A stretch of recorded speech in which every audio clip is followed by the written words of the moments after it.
Welcome students. हम लोग class 6 की एनसीईआरटी बुक ज्योग्राफी से चैप्टर 2 पढ़ रहे हैं, globe latitudes and longitudes, globe अक्षांश व देशांतर। स्टूडेंट्स, हम लोगों ने विषुवत वृत्त, इक्वेटर, लैटिट्यूड्स, अक्षांश रेखाओं, पोल्स को पढ़ लिया।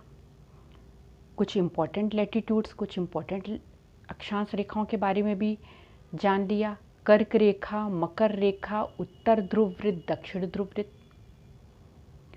Tropic of cancer, tropic of capricorn, arctic circle और अंटार्कटिक सर्किल। ये जो इम्पोर्टेंट लैटिट्यूड्स हैं, ये जो इम्पोर्टेंट अक्षांश रेखाएं हैं, उनसे हम पृथ्वी पे ताप कटिबंध को डिसाइड करते हैं, हीट जोन्स को डिसाइड करते हैं। स्टूडेंट, जो सन है वो इक्वेटर के आसपास सन की रेज डायरेक्ट पड़ती हैं, और सन की जब सीधी रेज पड़ती है तो ज़्यादा हीट होती है, और अगर सन की रेज तिरछी पड़ती है तो उसमें गर्मी कम रहती है, ऊष्मा कम रहती है। तो ट्रॉपिक ऑफ कैंसर और ट्रॉपिक ऑफ कैप्रिकॉर्न के बीच का जो एरिया है, कर्क रेखा और मकर रेखा के जो बीच का एरिया है, वहाँ पे सन की किरणें डायरेक्ट पड़ती हैं, सन रेज सीधा पड़ती हैं, और इसके कारण उनकी रोशनी में बहुत गर्मी रहती है, हीट रहती है। तो कर्क रेखा और मकर रेखा के बीच के क्षेत्र में कम से कम वर्ष में एक दिन सूर्य सन सर के ऊपर एकदम सीध में नून में होता है। दोपहर के समय कम से कम एक दिन जरूर सीधा रहता है सर के ऊपर। तो कर्क रेखा और मकर रेखा के बीच के क्षेत्र टॉरिड जोन या उष्णकटिबंध कहे जाते हैं। उष्णकटिबंध किसे कहते हैं? कर्क रेखा और मकर रेखा के बीच के क्षेत्र। स्टूडेंट, किन्हीं दो अक्षांश, किन्हीं दो लैटिट्यूड्स के बीच में, किन्हीं दो अक्षांश के बीच के क्षेत्र को हम कटिबंध या जोन्स कहते हैं। तो कर्क रेखा जो 23.5 डिग्री नॉर्थ लैटिट्यूड है, उत्तर अक्षांश है, एंड 23.5 डिग्री साउथ लैटिट्यूड है, इनके बीच में सन डायरेक्ट इसकी रोशनी पड़ने के कारण सन की किरणें सीधी पड़ती हैं, और ये कर्क रेखा और मकर रेखा के बीच का एरिया उष्णकटिबंध या टॉरिड जोन कहलाता है। उत्तर ध्रुव वृत्त जो 66.5 डिग्री नॉर्थ लैटिट्यूड है, और दक्षिण ध्रुव वृत्त जो 66.5 डिग्री साउथ लैटिट्यूड है, इनके बीच में सन की रेज कुछ तिरछी पड़ती है।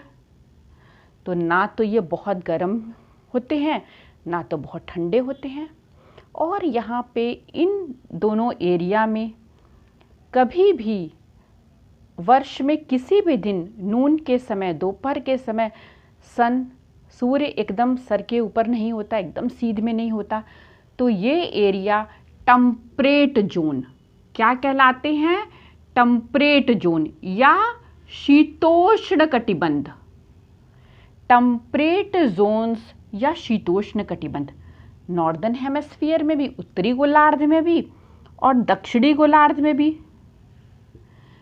टेम्परेट जोन या शीतोष्ण कटिबंध कहलाते हैं। तो शीतोष्ण कटिबंध किन लैटिट्यूड्स के बीच में है, किस अक्षांश के बीच में है? उत्तरी गोलार्ध में कर्क रेखा और उत्तर ध्रुव वृत्त के बीच में।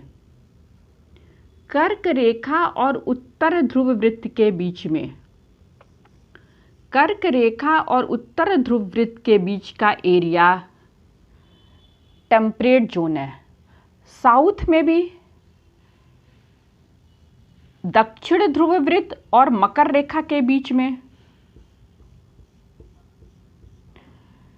ट्रॉपिक ऑफ कैंसर और ट्रॉपिक ऑफ कैप्रिकॉर्न दोनों से जब हम पोल की तरफ जाते हैं तो नॉर्दर्न हेमिस्फीयर में ट्रॉपिक ऑफ कैंसर से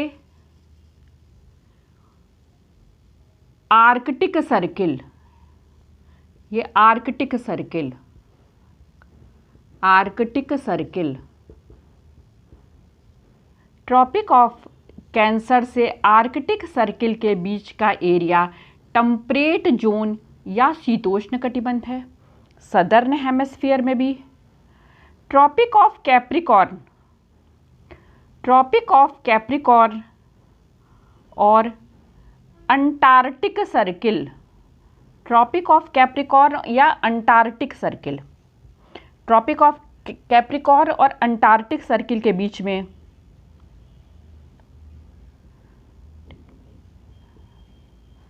सर्किल, दक्षिण ध्रुव वृत्त, अंटार्कटिक सर्किल यानी दक्षिण ध्रुव वृत्त, वृत्त के बीच का एरिया शीतोष्ण कटिबंध कहलाता है।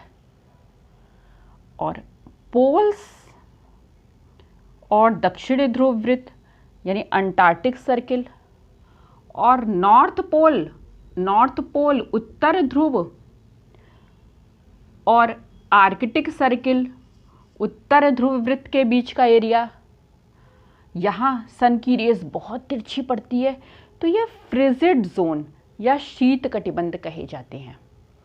तो स्टूडेंट, ये जोन्स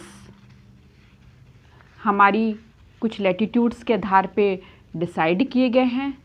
कर्क रेखा ट्रॉपिक ऑफ कैंसर और ट्रॉपिक ऑफ कैप्रिकॉर्न के बीच में टॉरिड जोन या उष्ण कटिबंध, उत्तर ध्रुव वृत्त या आर्कटिक सर्किल के बीच में उत्तरी गोलार्ध में और दक्षिणी गोलार्ध में दक्षिण ध्रुव वृत्त और अंटार्कटिक सर्किल और ट्रॉपिक ऑफ कैप्रिकॉर्न के बीच का एरिया ये टेम्परेट जोन है।